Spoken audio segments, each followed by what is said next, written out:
चार मोमबत्तियाँ। रात का समय था। चारों ओर पूरा अंधेरा छाया हुआ था। केवल एक ही कमरा प्रकाशित था। वहाँ चार मोमबत्तियाँ जल रही थी। चारों मोमबत्तियाँ एकांत देख आपस में बातें करने लगी। पहली मोमबत्ती बोली, मैं शांति हूँ। जब मैं इस दुनिया को देखती हूँ तो बहुत दुखी होती हूँ।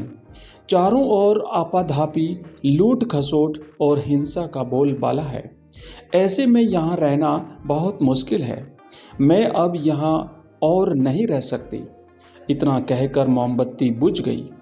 दूसरी मोमबत्ती भी अपने मन की बात कहने लगी। मैं विश्वास हूँ।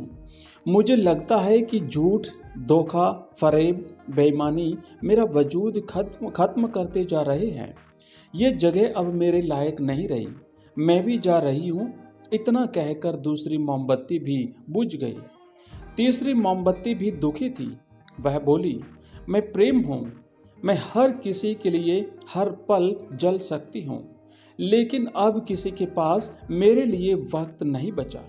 स्वार्थ और नफरत का भाव मेरा स्थान लेता जा रहा है। लोगों के मन में अपनों के प्रति भी प्रेम भावना नहीं बची। अब ये सहना मेरे बस की बात नहीं है। मेरे लिए जाना ही ठीक होगा। ये कहकर तीसरी मोमबत्ती भी बुझ गई। तीसरी मोमबत्ती बुझी ही थी कि कमरे में एक बालक ने प्रवेश किया। मोमबत्ती को बुझा हुआ देखकर उसे बहुत दुख हुआ। उसकी आंखों से आंसू बहने लगे। दुखी मन से वह बोला, इस तरह बीच में ही मेरे जीवन में अंधेरा कर कैसे जा सकती हो तुम? तुम्हें तो अंत तक पूरा जलना था, लेकिन तुमने मेरा साथ छोड़ दिया। अब मैं क्या करूँगा?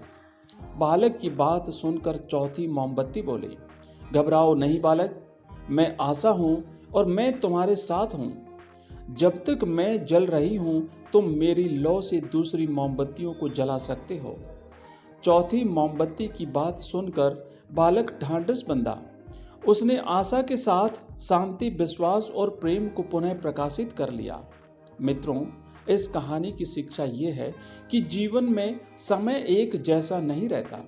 कभी उजाला रहता है तो कभी अंधेरा। जब जीवन में अंधकार आए, मन अशांत हो जाए, विश्वास डगमगाने लगे और दुनिया पराई लगने लगे, तब आशा का दीपक जला लेना। जब तक आशा का दीपक जलता रहेगा, जीवन में कभी अंधेरा नहीं हो सकता। आशा के बल पर जीवन में सब कुछ पाया जा सकता है। इसलिए आशा का साथ कभी ना छोड़ें। धन्यवाद।